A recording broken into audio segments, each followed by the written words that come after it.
Ny fampidinana ny sara mpisoratana anarana no tena fitakiana fototry ny mpianatra politeknika eny Votovorona. Ny maraina teo dia niona tamin'ny tompon'andraikitra teny Akatso izy ireo. Fanadiadiny eo amin'ny sary ny Mamy Rasoaneva. Malia nisy conseil d'école zany efa andiniana ny fitakian'ny mpianatra dia ny fampidinana ny droit d'inscription polytechnique.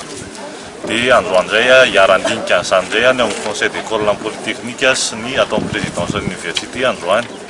Ao zay avy eo dia hiezaka zay hitady valo-mahakoa zany.